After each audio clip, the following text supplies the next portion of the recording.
Oh, baby.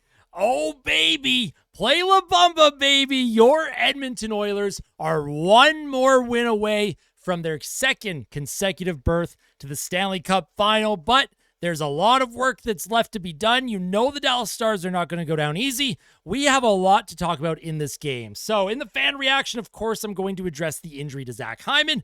I'm going to go over the Edge visualizer on the NHL.com website, showcasing a couple of the Oilers' goals. We don't need to take a look at the empty netters because obviously, there's no goalie in the net, so why are we doing that? Except for Kapanen's goal, there was a very important faceoff that had to be won, and the Oilers struggled in the faceoff dot all night. And wow. Wow. What a hockey game. Of course, today was Ben Stelter's birthday. So, of course, the team, they went out and won it for Ben. I had no doubt in my mind that the team was going to get the job done. And, of course, what a gutsy effort from Edmonton in general. Zach Hyman went down with injury after the first period. Well, it was about halfway through the first, actually, where he took an awkward hit from Mason Marchment.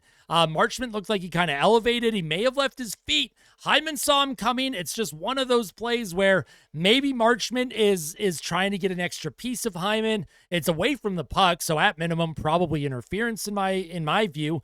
It's one of those awkward plays where I don't think there's an intent to injure, but because of the result of a hit away from the puck, you'd like to see that penalized at minimum 2 minutes. Rupe Hintz did play for Dallas. Bouchard gave him a little whack on his ankle, just testing it out, just to make sure that, does it actually hurt? The way Rupe Hintz reacted, obviously it does hurt. This series is getting gritty. It's getting grindy. And in my opinion, the Dallas Stars, they emptied the gas tank in the first period because after the first period, the Oilers took control of this game. They controlled the second other than their penalty troubles. And of course, they completely controlled the third period. They outshot the Dallas Stars 13-4 in the third period. Edmonton had to make adjustments after the first, but someone during the live stream, which by the way, if you tuned in, thank you so much. And if you ever want to tune into future live streams, hit the like button on today's post-game fan reaction, and also hit the subscribe button as we are now over 6,100 subscribers. Before you know it, we're going to be at 7,000, then 8,000, and then 10,000, and then who knows, sky is the limit because you are all the best fans in the world. But at the end of the first period, someone in my chat, I forget who it was, I do apologize if you're watching, you can let me know, but I do remember reading someone say the Dallas Stars looked exhausted walking off the ice after the first period. Now, this is something that I did not notice. When the first period ended, I immediately switched my monitor around so that I could start talking about things in the intermission. But as the game progressed, you could really tell that Dallas was losing steam. They were playing basically four defensemen kind of for the rest of the game after that first period. Bichel and Petrovic barely saw the ice in the third. They were playing Heiskanen, Lindell, and Ceci as much as they could get away with, and Harley, of course. But the Oilers, they found a way to grind it out. They played strong in the neutral zone. They didn't allow Dallas any real high danger looks in that third period. And Edmonton probably could have had about 4 or 5 goals in the third, but Jake Ottinger came up absolutely massive. In a game where Jake Ottinger played his best game in the crease for Dallas, gave them a chance to win. Dallas's offense continues to remain stifled, especially at 5-on-5.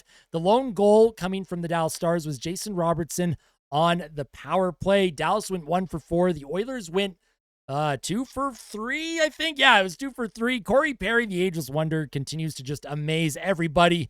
And of course, the other goal was Leon Draisaitl. He had a one-timer. Kapanen with the empty netter. Henrique with the empty netter. Ryan Nugent-Hopkins with 2 more points. He has 9 points in the Western Conference Final in 4 games. And when Nugent-Hopkins is on the ice, the Oilers have outscored the Dallas Stars 6-0, and they have outshot them by an almost 2-1 margin. Ryan Nugent-Hopkins is in the conversation for the Conn Smythe, in my opinion. Depending if Edmonton can find a way to close this thing out as quickly as possible, it's going to be difficult because we don't know what the status of Zach Hyman is. The fact that he did not come back in the game tells me that it's probably a fairly serious injury. Now, I speculated on the live stream what it could be. I probably shouldn't have done that. I do apologize for that.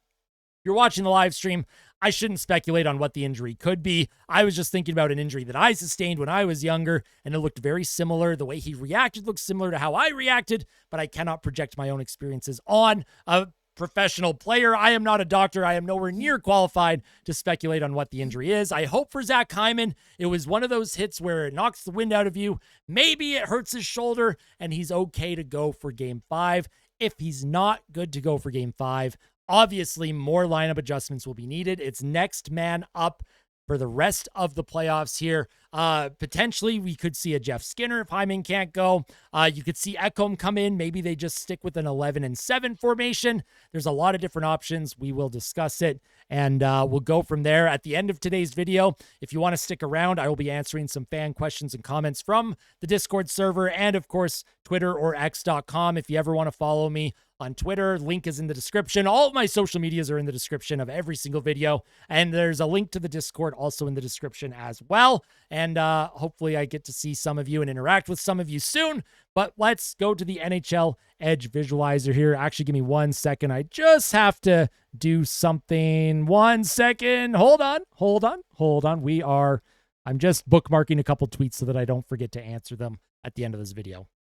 But anyways, we'll go to the Edge Visualizer. We'll discuss the Oilers' 4-1 win. Of course, we'll take a look at the stats first. The Oilers scored 1 in the first, 1 in the second, 2 in the third to put it away. Those were 2 empty netters. If you take a look at the shots on goal, 16-10 Dallas in the first, 10-9 Edmonton in the second. So you can see the game starting to shift. And that third period, the Dallas Stars, they ran out of gas. They ran out of energy. Edmonton, they adjusted. They made the plays they had to. They attacked on transition, and they didn't give the Dallas Stars anything easy in the defensive zone. The final shots on goal, 33-29 in favor of Edmonton. If you take a look at this face-off percentage, well, the Oilers, they did not do well. They really need to start winning more face-offs. But the most important face-off of the entire game came at the end, before Kasperi Kapanen's empty net goal. We'll talk about that. Hits 50-24 in favor of the Oilers. Block shots, the Oilers had the lead. Giveaways, the Dallas Stars had 18. Takeaways, the Oilers had 7. Now let's discuss Draisaitl's first goal with the Edge Visualizer. This was on the power play.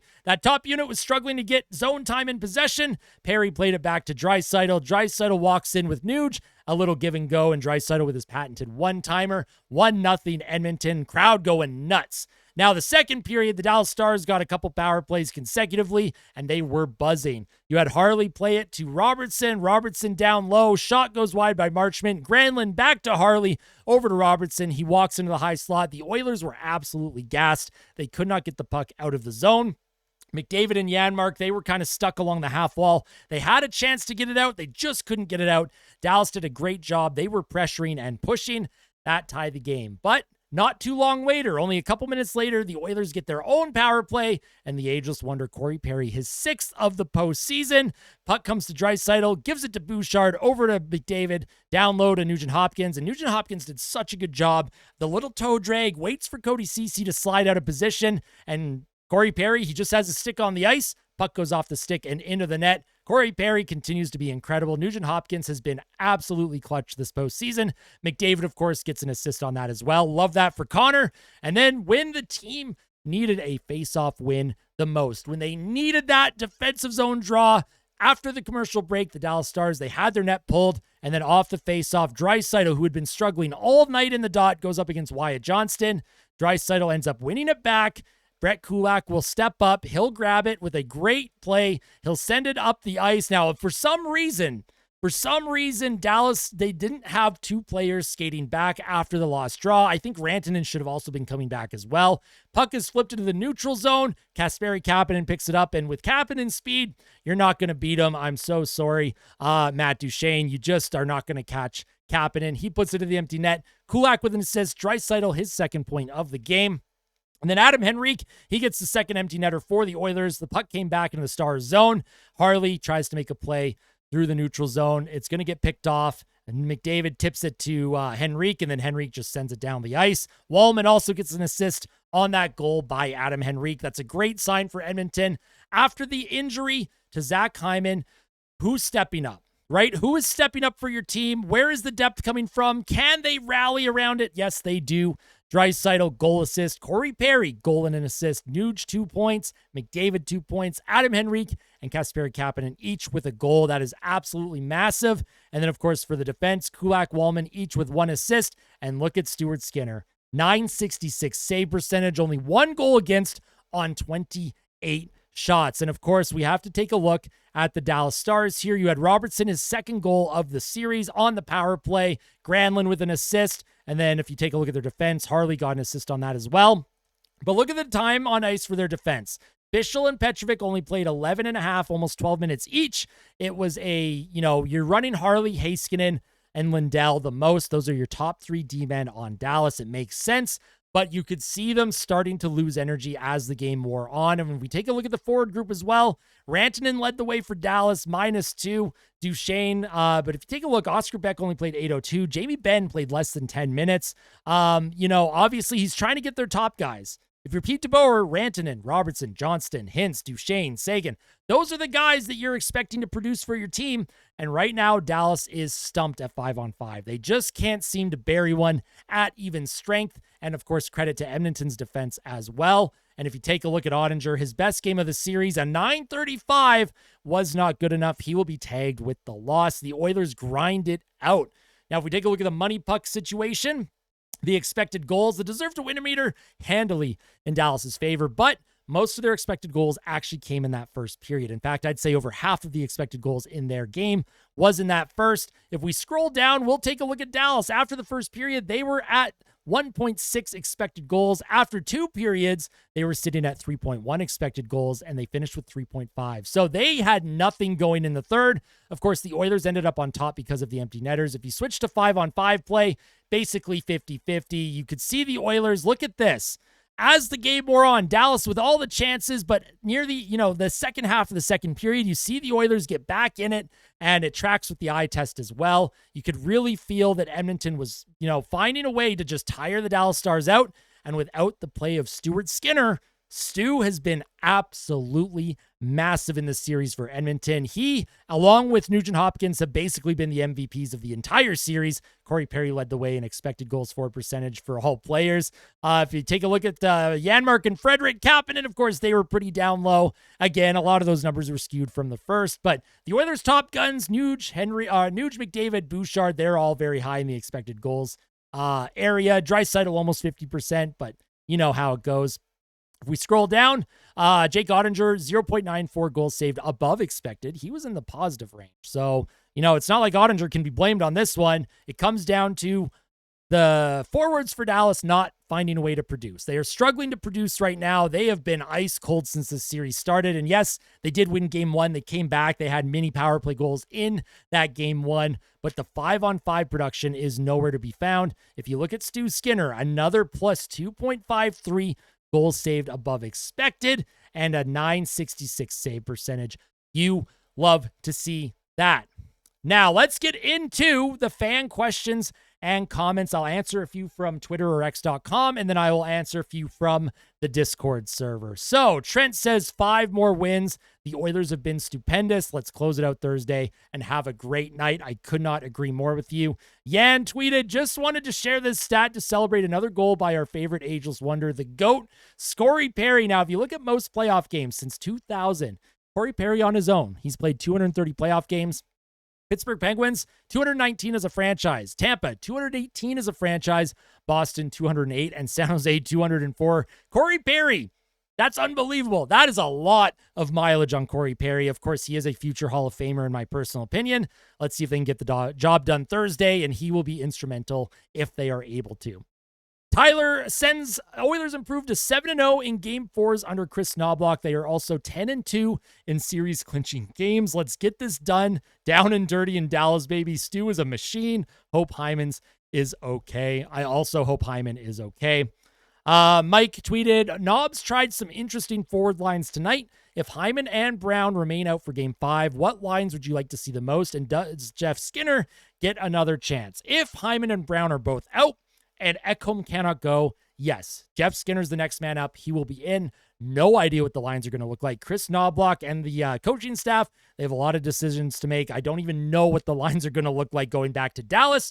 But again, the Oilers have to be ready to go. Dallas is going to push with everything that they've got. And for Edmonton, close this thing out in 5. You cannot afford to let Dallas continue this series because of the injuries to the Oilers right now. As the series progresses, I think that benefits the Stars.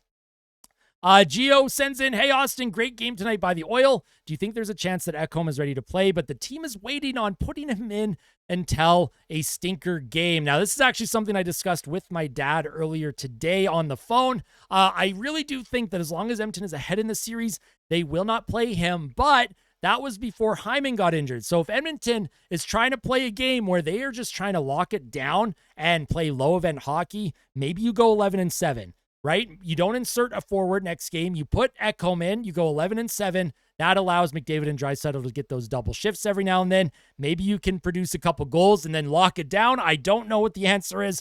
I will discuss that more in tomorrow's Day After. That's a great question. I'll leave that question up to the fans as well. What do you think the team should do? Go 11-7?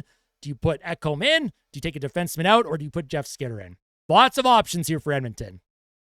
Jerry says Stan Bowman was actually a genius for recognizing we don't need goaltending, and we owe Greer big time for stacking us with Wallman and sabotaging the Stars by offloading Cody Ceci.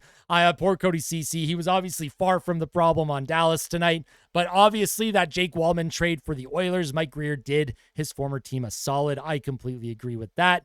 And then T sends in, the Nuge is still huge. Hopefully Hyman's all right, and we'll be back for Game 5 as well. Yes, indeed, I agree. Let's take a look at the Discord. Gold sends in, who do you think is the Conn Smythe favorite right now for the Oilers? Dry, McDavid, or Boosh? Let's throw the wild card in there. I'm going to throw Nugent-Hopkins into the hat. I won't say who I think the favorite is. I also don't even like saying the words Conn Smythe, but I've said it a couple of times. Not trying to play with fire here. The Oilers have a long job to do. There's still a lot of work to be done. Don't want to get too far ahead of ourselves, all right? But that's a great question. Jonathan says, Stuart Skinner masterclass again. Draisaitl masterclass. Nuge is huge, especially against Dallas. Let's close things out on Thursday. Absolutely. Dacky sends, why do you think there's been so many more injuries this postseason? The remaining teams have famously played a lot of hockey in the past few years, and aging happens, but this year feels much more rough than others. Now, of course, Dacky is referencing the injuries to Sam Reinhart in Florida. Nico Mikkola is also hurt. AJ Greer is hurt. Now you have Hyman hurt for Edmonton. Connor Brown. The Hurricanes are not 100% either. The Stars have had their injuries. It's just the grind of playoff hockey, Dacky. No specific answers for why it's happening. But, this time of year, it's physical. It's hard to win. And the Oilers, they're doing what they can. Of course, the other team has a say in that. Petrovic, high hit. I didn't think it was dirty. The Marchment hit on Hyman, it's definitely interference. I don't think there was malicious intent. I don't think he's trying to hurt Hyman. He's definitely trying to keep him out of the play, though. Hyman saw the hit coming. I'd be a lot more mad if it was a blindside. Hyman, he saw the hit coming. He tried to get his hands up like this. It's an unfortunate situation, but you know what? I think Hyman will be okay. Hopefully, fingers crossed. Let's send all the positive vibes for Zach Hyman. Lucas was at the game tonight. Look at this photo. Play La Bamba. You love to see that. Finally, a controlled, low-scoring game. Let's go, Oilers. Cheeks clapping in, strikes again. Erica also says Cheeks clapping in. And Perry the Unk, that is the Gen Alpha slang for someone that is old like me. And Corey Perry, of course. Unk, short for uncle, I think. Maybe I'm wrong. Gen Alpha crowd, you're going to have to let me know. Zach says, should we bring Ekholm back with Hyman and Brown down now? Of course, I already answered that question, but that's a great question. And Sal Goodman adds to this, if not, would you consider plugging Jeff Skinner in? Yes, I would consider Skinner in and still go in your 12-6 unless some of your defense are banged up. But the Oilers right now, they are short forwards. And I think as the series progresses, I do think you need to roll 4 lines. I know McDavid and Draisaitl can be double shifted, and it does benefit the team when they are double shifted, but it is a lot to ask of those two who are already playing big minutes in big moments, especially McDavid. He's on the penalty kill now for the team. He played over 3 minutes tonight on the kill. That's something that he hadn't really been doing until the series against Vegas. He got a couple shifts, but this series especially with Connor Brown down. Now Zach Hyman, those are 2 key penalty killers for Edmonton, down and out with injury. So guys are going to be asked to play a role that they're probably not used to or usually comfortable with. But this is the time of year where heroes are born, players step up, and the team finds a way, right? The Stanley Cup is the hardest trophy to win for a reason. You have to find a way to fight through this. Now, I'm surprised nobody really asked me about my thoughts on the officiating tonight, which I thought was abysmal, but not against the Oilers or against the Stars. NHL officiating in general this postseason has been just brutal, man. Like, it's bad. And the Oilers got away with a blatant trip near the end of the game with the Stars net empty. I forget who was on Edmonton, and I forget who they tripped. It might have been Duchesne or Rantanen. I'm not quite sure. There was no call on the play. Now, maybe, I haven't seen a replay, so I could be wrong, but it really did look like a blatant trip. It looked similar to how Draisaitl was tripped earlier in the third where the Oilers did get a power play. I know Dallas had 4 power plays in the game. They didn't get a single power play in that third period. So the Oilers, good job staying disciplined, but I know Stars fans are going to be pretty cheesed at the non-trip call near the end of the game. There's about, I think it was before Kapanen's empty netter, actually.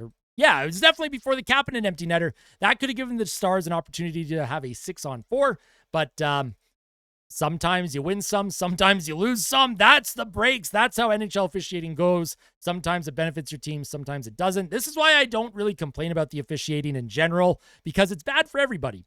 Nobody really gets the breaks, and if you're the Oilers, of course, you got a break at the end of the game, but I think Dallas caught a couple breaks earlier in the game as well. If you're the Oilers, you got to be happy at the 5-on-5 play. You got to be happy that when Hyman went down with injury, they tended to get better in that second, and they completely locked it down in the third. Only 4 shots on goal against. Stuart Skinner, absolutely massive. My 3 stars of the game. Number 1, Stuart Skinner. Number 2, Ryan Nugent-Hopkins. Number 3, I'm going to say Corey Perry, the ageless wonder. Huge game from the team. Huge effort from everybody. 60 minutes is what it took.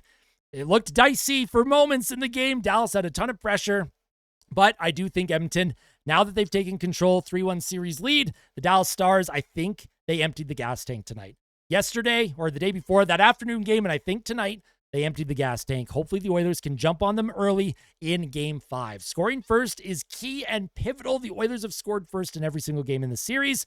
Tomorrow, we will discuss a whole lot more with the day after discussion. And of course, Thursday morning, pregame report. Thursday night, the live stream. I cannot wait to see all of you. And you know what? Before we head out, make sure you tell someone that you love them. And as always, fight like a kid. Fight like Ben. Let's go, Oilers. Happy birthday, Ben, wherever you are, my friend. We love all of you here in Oil Country and everyone else that has been, had their lives touched by cancer. I personally am sending as much love and support as I can to everyone watching at home. I want to thank you all, as always, for just being tremendous, tremendous fans, tremendous people, right? Not just fans of hockey. You're all tremendous people that, you spread positivity every day. This is a channel where I've had a couple crash outs this postseason, but I could not ask for a better group of people to build a community with. So I'm humbled every day. Thank you so much. Before I get too teary-eyed here, I love all of you. We'll see you soon, Oil Country. Take care.